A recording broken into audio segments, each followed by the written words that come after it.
Big boy on the rails.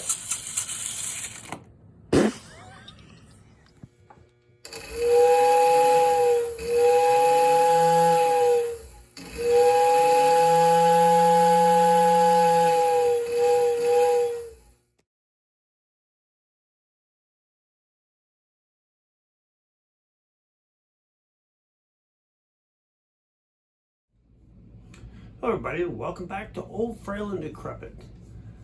This time we're going to have a look at a couple of brands of toy train that really don't get a lot of attention.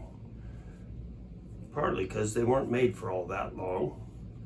The one is the Hafner line, which I only have the one locomotive, a set of streamlined cars, and a caboose. The other is the Unique Art line of trains. Now they were made for a very short period of time, but as you can see, they are quite large. And all I have of those is the locomotive and a dummy, and one steam locomotive. So we're going to have a look at these, talk a little bit about them, then we're going to have a video running them. Now let's start off and have a look at the Hafner line, leastways the representative pieces that I have. I have the 115041 locomotive.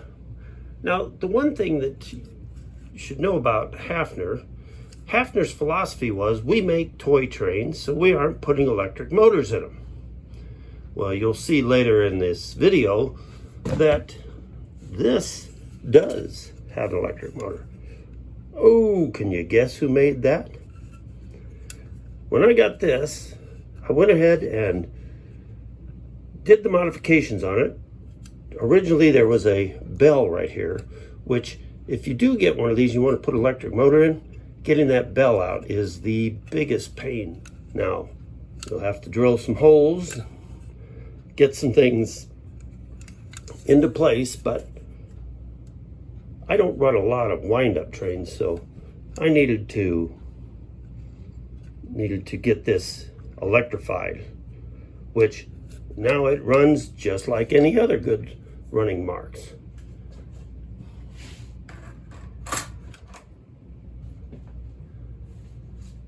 Now here's the little Hafner Chicago and Northwestern caboose, 614333.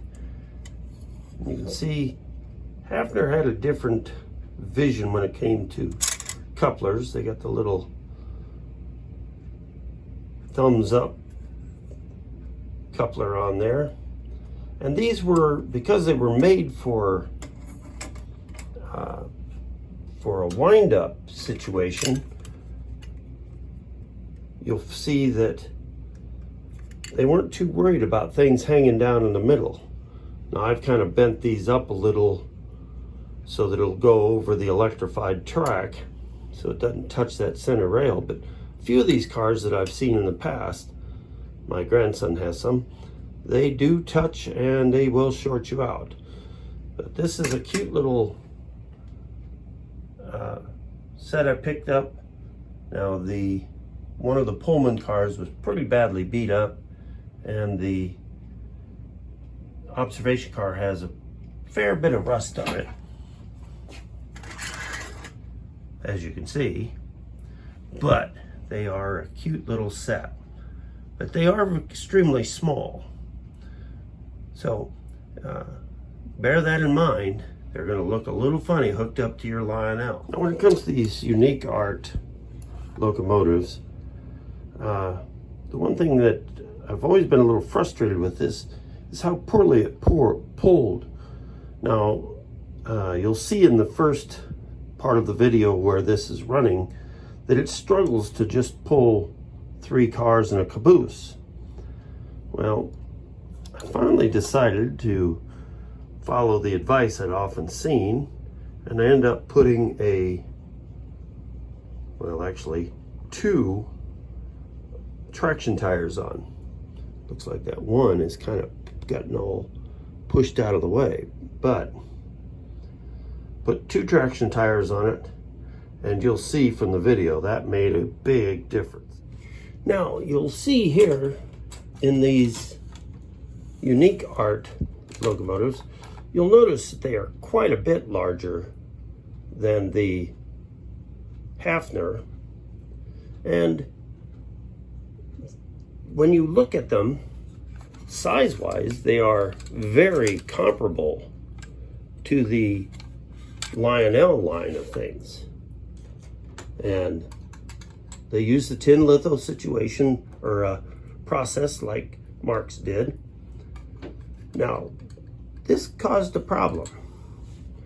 You see, old Louis Marx wasn't real happy with his buddies over at Unique Art when they come out with their trains. Not only did they come out with trains, but if you have a look at this Rock Island diesel here, that's a very good looking train. Now, one thing to keep in mind about these, if you ever decide to get into some Unique Art, first of all, there's not a whole lot of them, so you're going to pay a pretty good price for them. But the motors are really, guess the best word I could put is flimsy. They're not very robust like a Marx or a Lionel motor, but they do run. Now this one here was a forward only. This one, the E unit on it was just a scrambled mess. So I bypassed it, and now it is a forward only also.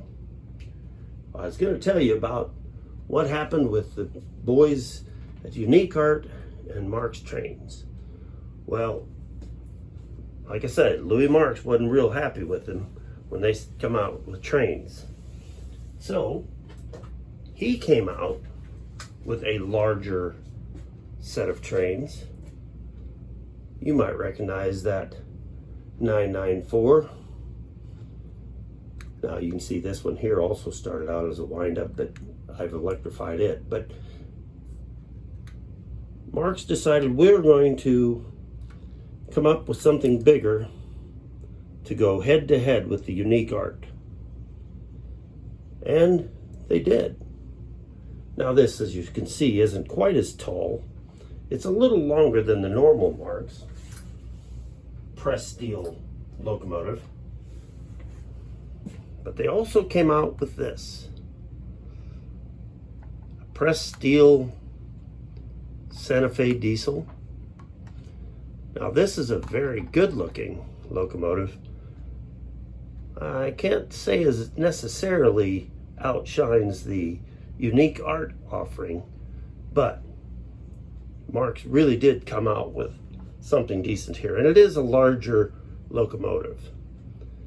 So didn't take Marx too long, and they pushed Unique Art right out of the train business. So as you can see, I don't have very much in the Unique Art. I have been looking to expand my roster as far as getting some rolling stock to go with these.